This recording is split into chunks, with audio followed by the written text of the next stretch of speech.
And we're now joined by Adv Paul Pretorius, Senior Counsel.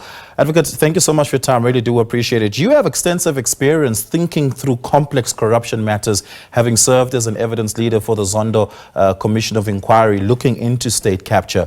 And amongst that, you must have asked yourself, how did such a person living such a life, publicly known, get away with it for such a long time? So I then have to ask, what is the legal effect of a lifestyle audit? Is it like a forensics financial audit that is factual in its nature, or is it speculative and up for debate for the most part? Of course, you have the experience, but I haven't seen a lifestyle audit being presented in court as a file of evidence for a court to consider in a corruption trial or any related matters. What is the legal effect of a lifestyle audit outcome?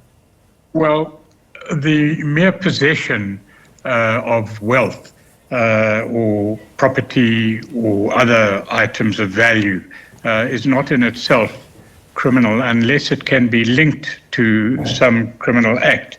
You know, in the United Kingdom, they have a device called an unexplained wealth order. And if someone has visible wealth that on the surface appears unexplained, then there is an investigation, and if it's unexplained, that can be confiscated. We have confiscation orders here that are allowed in terms of legislation, but lifestyle audits are not comprehensively established and controlled by legislation. They are scattered and it's uncoordinated. So we know the public service has lifestyle audits. We don't know what the consequences are. They're certainly not legislated for. We know that the executive has or intends to subject itself to lifestyle audits, but then again, we don't know where that goes.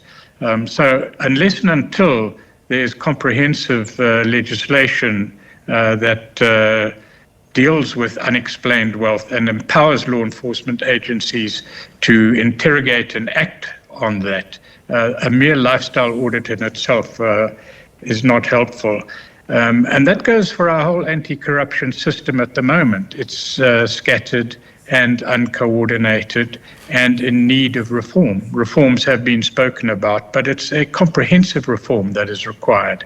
And within the context of comprehensive reform, maybe lifestyle audits can play their part. Do we have sufficient jurisprudence to rely on when we call upon lawmakers to close the legislative gap and the lacuna that exists in our anti-corruption framework holistically?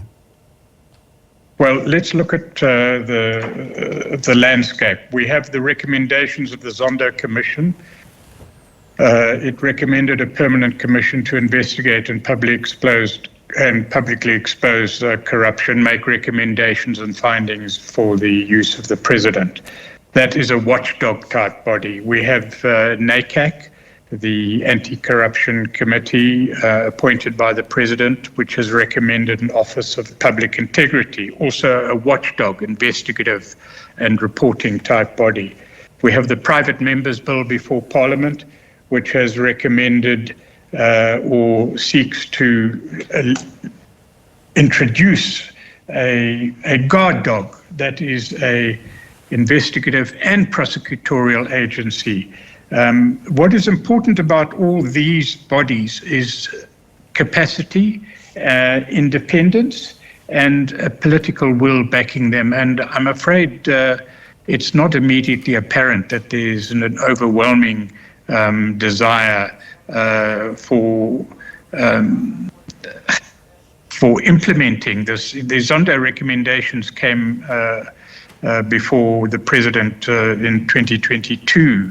The final recommendations, and it's now 2025.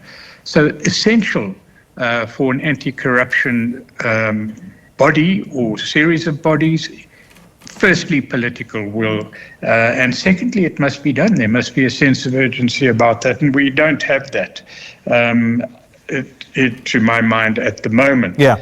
There has simply been too much delay, and in the meanwhile, corruption has increased, as we know. Corruption has certainly not abated, and we must ask the question why. Let's perhaps For a second, Advocate Pretorius, consider an investigative body that also has prosecutorial power that doesn't report to the executive, focusing very specifically only on corruption. Different from the SIU, different from the Asset Forfeiture Unit, different from the Hawks, a little bit similar to the Scorpions, but that line of reporting structure is the key distinction there. Is that the panacea to our corruption infrastructure crisis? Well, there is no panacea because it's a multifaceted problem. It has many facets and many avenues or requirements for addressing the problem. I think the first problem is to look at the system as a whole. Our system is not dedicated to a powerful body with capacity that can investigate and that can prosecute, that is independent of the executive and has status and permanence that will allow it to do its job. We simply don't have that. We should have had it long ago. We don't. And you're quite correct. That is where we must go. NACAC and the Zondo Commission recommended what one might call a watchdog function for an independent anti-corruption body. But it needs more than a watchdog. It needs guard dog capabilities, in other words, with teeth, with prosecutorial functions and powers as well. And that is contained in the private members' bill currently before Parliament. Yeah, Advocate Paul Pretorius, we're going to have to leave it there. Thank you so much for your insights. Really do appreciate it.